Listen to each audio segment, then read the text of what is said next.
Abrimos una nueva edición de Café Financiero con toda la información necesaria para manejar mejor tu dinero. Hoy Juan Pablo Piceta nos va a hablar del aumento en el costo de financiar tus consumos con la tarjeta de crédito como consecuencia de la política que viene llevando adelante el Banco Central de aumentar las tasas de interés para combatir la elevada inflación. También Patricia Canatelli nos va a brindar información sobre seguros para motos, ante el fuerte incremento en el patentamiento de este tipo de vehículos. Y Gustavo Nefa va a repasar lo sucedido en los mercados de capitales. Y en el último bloque vamos a conversar con el economista Daniel Marx para analizar los hechos más destacados en materia económica de estos últimos días. Abrimos este primer bloque con información sobre la inflación. Hoy se conoció el índice de marzo, que se ubicó en el 6,7%, el nivel más alto desde la salida de la hiperinflación allá por 1991. Gustavo, ¿qué tal? ¿Cómo andás? ¿Cómo estás, Alejandro? Muy bien, gracias. Bueno, Gustavo, ¿cómo proteger nuestros ahorros, frente a una inflación tan elevada? Sí, el consenso daba mucho menos, 5,5 según el REM, encuesta de Bloomberg 5,8, pero ya el mismo ministro de Economía nos había alertado que iba a dar por encima del 6%. Esto equivale a la cifra que acabas de mencionar, del 6,7% mensual, a una inflación del 55% interanual y apuntando al 60% para este año. Y respecto a tu pregunta de cómo cubrirnos, el mercado ofrece algunas alternativas de cobertura frente a la inflación, que son los bonos con SER. Han sido la estrella este año y además con la suba de los bonos en pesos el año pasado han tenido una muy buena evolución en los últimos años. Ese bono ajustable por SER, que hay de distintas características, ajusta el capital por la inflación rezagada 2 meses, que ese es el índice SER, y te da una pequeña tasa de interés. En realidad, el inversor lo que hace es captar con el SER, con la inflación rezagada 2 meses, el capital ajustado en su tenencia. Y hay bonos desde el año 2022, que vencen este año, hasta el discount, muy lejos. Los rendimientos van entre negativo y 6%. Es decir, que los mismos inversores se conforman con un retorno menor a la inflación, o sea que las tasas son altas, muy altas, llegan hasta el 40%, 47%, y de ahí más hasta 60%, son rendimientos que obviamente satisfacen a algunos que están deseosos de cubrir por lo menos el poder adquisitivo por la pérdida de valor de la moneda. Gustavo, y también para los inversores así más minoristas existen los fondos comunes de inversión integrados, por este tipo de activos. Claro, si uno no quiere comprar un bono específicamente, prácticamente todas las administradoras de fondos tienen un fondo con bonos en pesos y ajustables con SER, pero muchas veces vienen mezclados con bonos ajustables por Badlar, que no me disgustan para nada, son otra manera de protegerse, porque cuando sube la tasa de inflación, el Banco Central está obligado a subir la tasa de interés, y esa tasa Badlar de plazo fijo mayorista de más de 10 millones de pesos es la que hace ajustar el coeficiente también de los bonos ajustables por Badlar. Y eso es algo que te da un rendimiento, obviamente, que va aumentando a medida que aumenta la inflación. Con lo cual, la manera de protegerse contra la inflación directa es ajustándose a través de un bono indexado al SER, es decir, a la inflación, pero indirectamente a través de un bono a tasa Badlar, que anduvieron muy bien también en estos últimos meses. Muy bien, como consecuencia de la aceleración de la inflación y del aumento de las tasas de interés que viene aplicando el Banco Central para combatirla, viene incrementándose el costo de financiar los consumos con la tarjeta de crédito. Juan, ¿qué tal? ¿Cómo andás? ¿Qué tal, Ale? ¿Cómo va? Un tema a tener muy presente, lamentablemente, ¿no? Sí, claro, bueno, es la contracara, ¿no?, del aumento de las tasas del Banco Central, que el costo del financiamiento se vuelva mucho más caro, mucho más oneroso. Y bueno, y esto se está viendo en las tarjetas de crédito, en los planes de cuotas, ¿no? Una de las alternativas que fue muy utilizada en la pandemia, ¿no? Sí. Se expandió muchísimo, creció muchísimo, bueno, y ahora se empieza a ver una tendencia contraria. ¿Por qué? Bueno, hay algunos analistas que están hablando de un aumento de las tasas promedio del 75 al 78%. Ahí hay mucha de la tasa de interés anual, ¿no? Nominal anual. Hay muchas variaciones, ¿no? Depende mucho del banco, de los productos. Pero bueno, en los hechos, el costo financiero, ¿no? Para utilizar las tarjetas de crédito puede llegar a ser del 150% en algunos casos. Para las instituciones no bancarias puede superar el 200%, ¿no? Son las... Mucho cuidado ahí. Esas tarjetas que dan, por ejemplo, los shopping, ¿no? y distintos tipos de instituciones. Y bueno, hay varios condicionantes, ¿no? A la hora de usar la tarjeta de crédito, de por qué está pasando esto. Bueno, hay que ver siempre la actualización, ¿no? de los límites, ¿no? Para el financiamiento de las cuotas. Viene pasando de que, bueno, estamos en meses de actualización, ¿no? del financiamiento y bueno, a veces no se actualiza, entonces esto se lo termina comiendo la inflación, ¿no?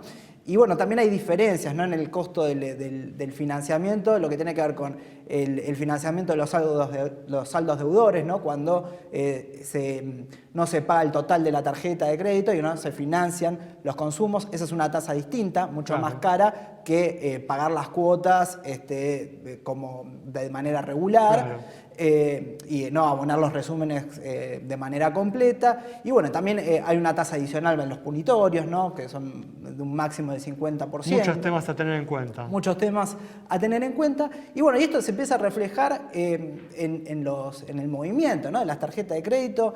En el último trimestre, según el grupo First, aumentó un 6,3% el financiamiento a través de esta metodología, lo cual está por debajo de la inflación, ¿no? De ese trimestre, que está en torno al 15%, lo cual, bueno, esto es lo que veníamos diciendo. ¿Por qué ocurre esto? Bueno, está más caro, primero ya deja de ser conveniente para muchos consumidores utilizar la tarjeta. Bueno, los límites, al no actualizarse, obviamente no se actualizan los límites por inflación y por lo tanto se come, ¿no? nuevamente claro. la inflación. Entonces, bueno, ¿cuál es la recomendación general, ¿no? que uno puede decir frente a esto? Bueno, siguen vigentes los planes ahora 12. También están más reducidos, ¿no? Pero bueno, siguen manteniendo una tasa beneficiosa en términos de la inflación, ¿no? Y también usar la tarjeta de aquella entidad que menos tasa de interés cobre, ¿no? Exactamente, ¿no? Generalmente son las instituciones de la banca pública las que suelen ofrecer mejores instrumentos, pero bueno, por lo menos hasta mediados de este año los planes ahora 12 siguen vigentes, así que en la medida de lo posible se recomienda utilizar esa vía. Muy bien, perfecto. En este 2022 se viene dando un fuerte incremento en el patentamiento de motos. Así que vamos a repasar cuáles son las coberturas que existen para este tipo de vehículos. Patricia, ¿qué tal? ¿Cómo andás? ¿Qué decís, Un gusto Ale? tenerte aquí una vez más. Gracias, un gusto estar. Bueno, ¿y qué seguros, no? ¿Qué coberturas existen para las motos? Bueno, hoy el seguro de motos, la póliza de responsabilidad civil para las motos es obligatoria. Y esto hay que tenerlo en cuenta porque existen muchos controles relacionados con este tema. Y en caso de que un control policial pare a un motociclista y no tenga la póliza de responsabilidad civil, esa es la más importante, puede incautarle la moto hasta que tenga el seguro. Por eso, por lo menos una cobertura de responsabilidad tenés que contratar. Hay que contratar, esa es obligatoria. Y hoy las motos entran dentro del subgrupo, dentro de los vehículos de motovehículos, y la suma asegurada de responsabilidad civil, motos de combustión estamos hablando, ¿no? Sí. Es de 23 millones. Es obligatorio contratar esa póliza. Bueno, pero después también hay coberturas, luego, ¿no? Contra robo. Hay coberturas, a partir de ahí se puede generar una amplia gama de productos para motos en seguros. Algunos es contra robo e incendio, robo, incendio y destrucción, o sea, depende también del tamaño del motovehículo, de la moto, y existen compañías que hacen integrales, como un seguro integral. ¿Y qué se agrega en estos integrales? En estos integrales se le adicionan seguros de accidentes personales, seguros de salud, E inclusive hay compañías que están adicionando una cobertura que se llama de huesos rotos, que es como el motociclista, el casco de la moto es la persona. Claro. Un accidente en moto muchas veces puede provocar la fractura de algún hueso del motociclista. ¿Y qué brindan estas coberturas? ¿Qué sucede o cómo se aplican estas coberturas? Estas coberturas son una especie de seguro de salud, provienen de un seguro de salud. Así que tienen una suma asegurada y actúan o contra reintegro o directamente en caso de demostrar que debido al accidente ocurrido con una moto, el motociclista sufrió la fractura de algunos de sus miembros. Suelen ser muy comunes las fracturas de los miembros superiores porque es lo que más golpea. Para tener en cuenta, definitivamente. Sí. ¿Y esto se consigue, es común esta cobertura o hay pocas compañías que lo ofrecen? No, a ver, hoy por hoy el seguro de moto ha ido creciendo. En una época había compañías que se especializaban en seguros de motos. Hoy hay una amplia cantidad de compañías del mercado. Como ha crecido tanto el parque automotor en motos, hay una amplia cantidad de compañías de mercado que ofrecen seguros para las motos. Dentro de estas compañías, algunas generaron este integral. Bueno, aquellos que están interesados se pueden comunicar con nosotros y les decimos, ¿no?, qué compañías ofrecen esto. Sí, hay varias, así que sí, está bueno. Muy bien, Patricia, muchas gracias. No, cerramos entonces este bloque con información sobre seguros para motos. Quédate con nosotros en instantes, regresamos con mucha más información.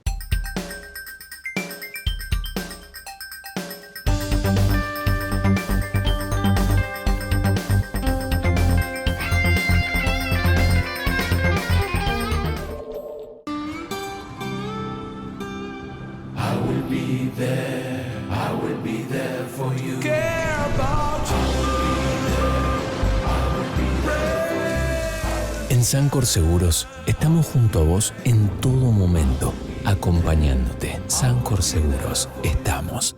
Hay tradiciones que generan identidad, pertenencia. Triunfo Seguros, siempre en vendimia.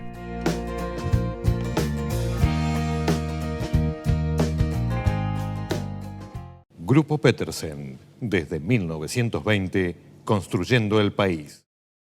¿Te chocaron y no fue tu culpa? No te preocupes, llegó Autoreclamo. Ingresá hoy mismo en www.autoreclamo.com.ar y nosotros lo resolvemos por vos.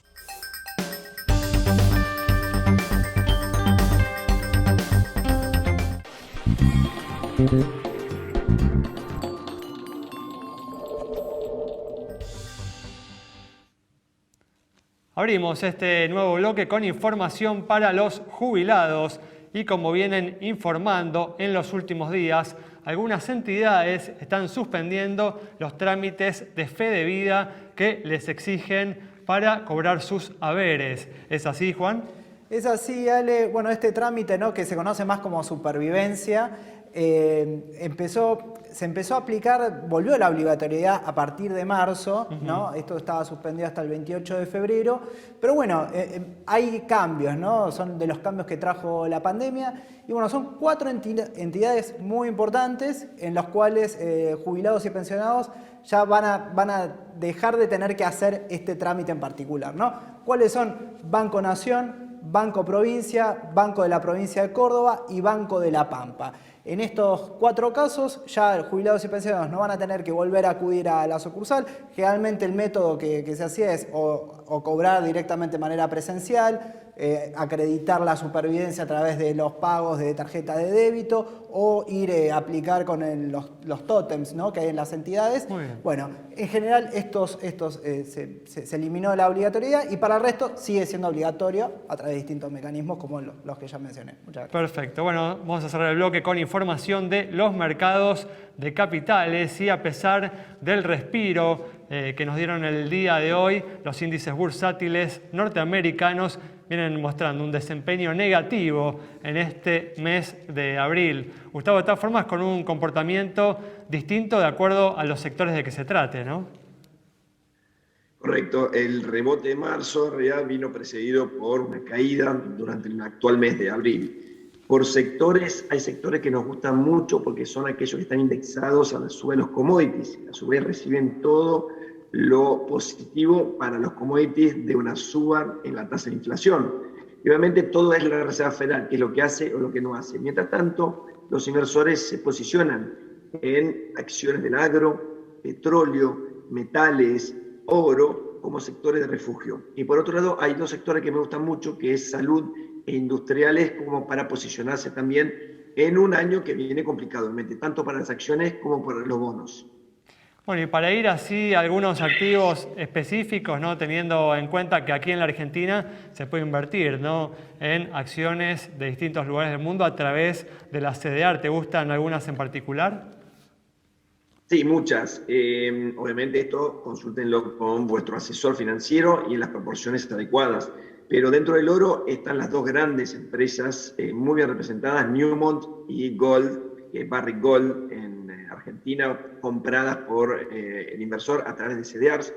En cuanto a los metales, FCX, cobre, US Steel, que es siderurgia, Vale, minerales en general, petróleo, a través de Petrobras, o Tenaris, que provee de equipamiento al sector petrolero.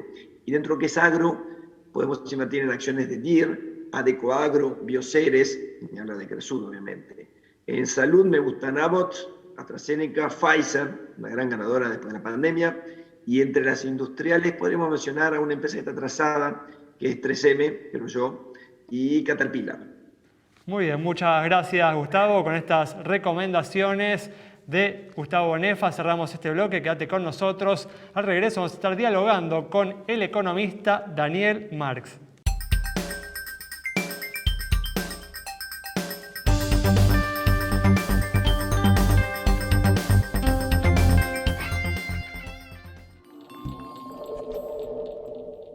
Somos Mercantil Andina. Con nuevas tecnologías creamos una experiencia única en seguros en cada rincón del país, con los valores que nos identifican hace 100 años. Más interconectados que nunca, en una comunidad que inspira, evoluciona y crece. Mercantil Andina. Incondicional, siempre. Con mi celular trabajo, planifico, llevo momentos únicos. Todo lo que me importa está acá. Para protegerlo contraté Segurocel de Rus Seguros. Una cobertura contra accidentes, daños y robos. Consulta hoy a tu productor asesor de seguros. Segurocel de Rus Seguros.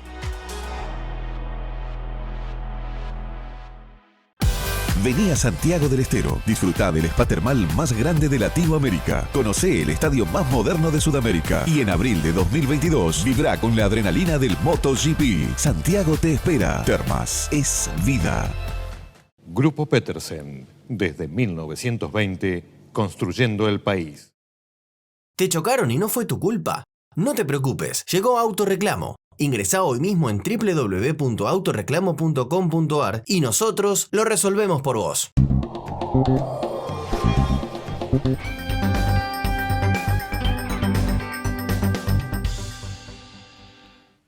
Comenzamos este último bloque con la presencia en forma remota del economista Daniel Marx para analizar las principales noticias económicas de estos últimos días. Daniel, ¿qué tal? ¿Cómo andás?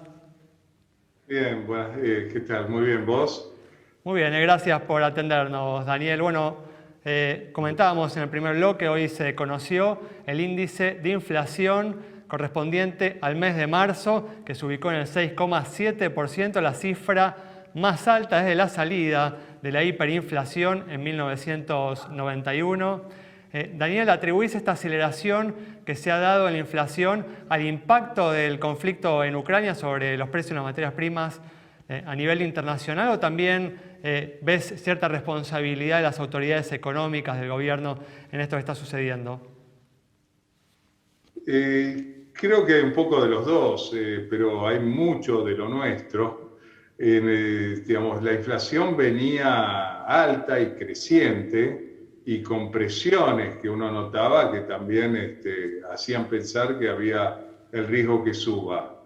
El conflicto con Ucrania aceleró algo esto, pero el conflicto con Ucrania es cierto, está teniendo impacto en muchos países, están en inflaciones tipo 8% anual, que es bastante distinto al 6,7% mensual. Sí, Daniel, justo hoy se conoció, ¿no?, el índice de inflación de Estados Unidos, que fue del 8,4%, ¿no? El nivel más alto desde 1981, si no me equivoco. Exactamente, sí, sí. Pero Europa anual, ¿no? mismo está pasando por subas en precios y la inflación a niveles que tampoco habían visto, creo yo, desde que empezó el euro, por lo menos, y después depende de cada país. Así que yo creo que hay presiones inflacionarias, sin duda. Hay países como Argentina donde el impacto de los precios de las materias primas es mayor en el índice de consumidor que lo que pueden ser estos otros países, Estados Unidos o muchos de Europa, pero aún así vemos otros países emergentes que también están con tasa de inflación subiendo, pero decíamos todos de los comparables, relevantes, diría en materia económica, de todos ellos debajo del 10% anual. Claro. ¿Cómo venís viendo la reacción, ¿no? Del gobierno a esta aceleración de la inflación? ¿Crees que está acertando con el diagnóstico y con las medidas que está tomando? Bueno, creo que ha pasado a ser una preocupación primaria, de primer orden, tanto para las autoridades como para la población en general. Creo que la reacción no está dando los resultados esperados y en ese sentido me parece que hoy se está reclamando una iniciativa más fuerte, mayor, más contundente. ¿Y qué debería incluir una iniciativa de esas características? Lo que venimos viendo en las últimas semanas son intentos, ¿no?, de actuar sobre las canastas de precios, ¿no?, con acuerdos con las empresas. También hemos visto, ¿no?, una intención de aumentar los salarios, ¿no?, o aumentar el ritmo de incremento de los salarios. ¿Qué está faltando, ¿no?, en este paquete de medidas? Sí, lo que ocurre acá es que muchos de los que toman decisiones de precios están encontrándose con que evalúan precios relativos desequilibrados, entre otras cosas. Y también hay un aumento de velocidad de circulación del dinero si uno mira la base monetaria comparado con la inflación. Entonces, yo creo que sí es generar confianza, es tratar de corregir precios relativos y ahí sí, también hay que agregarle medidas de contención en materia fiscal y monetaria,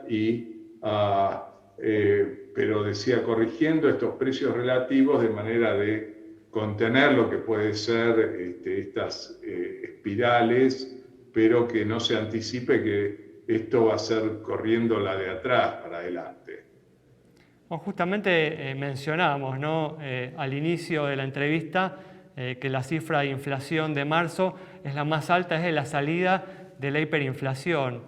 La pregunta natural es si ves una amenaza, un riesgo de que vayamos en esa dirección, de que haya nuevamente una hiperinflación en la Argentina en los próximos meses. Yo creo que hiperinflación no es hacia donde estamos encaminados, pero estamos en una zona de alerta y de riesgo. Creo que hay otras variables que están bastante más contenidas de lo que fue el momento de la hiperinflación, pero acá lo que me parece que urge es lograr que haya una combinación de medidas que en definitiva hagan pensar que si bien puede haber un salto inflacionario, con eso corregir algunos de los precios relativos, la economía entra en un esquema de estabilización. Y esto tiene que ver con lo monetario, lo fiscal y bastante respecto al incentivo que haya para ingresos de fondos a Argentina y no salidas, como está reflejada en parte por la brecha cambiaria. Daniel, a pesar de la aceleración de la inflación que se está dando, sorpresivamente el dólar libre se está manteniendo bastante estable. Bueno, incluso esta semana, por ejemplo, el dólar informal, el denominado blue, se ubicó en su nivel mínimo desde octubre. ¿Cómo ves este fenómeno? Yo creo que ahí es cierto, esa cotización está mostrando una depreciación extraordinaria del peso. Digamos, los precios en Argentina, si uno los convierte a dólares usando la cotización del dólar blue, son precios muy, muy bajos comparados con el resto del mundo. Entonces, yo creo que ahí hay un margen en el sentido que el peso está tan depreciado en ese frente que la inflación le puede ir ganando a lo largo del tiempo, pero lo que hay que hacer es evitar que uno contagie al otro. Y por eso yo hablaba de confianza, había hablado de mecanismos que hagan que haya ingreso de divisas en el mercado cambiario más que salidas. Para cerrar, Daniel, bueno, a pesar del acuerdo con el Fondo Monetario que se anunció días atrás, el riesgo país se mantiene, ¿no? En línea con esto que estás diciendo, se mantiene por encima de los 1.700 puntos. ¿Esperabas este resultado?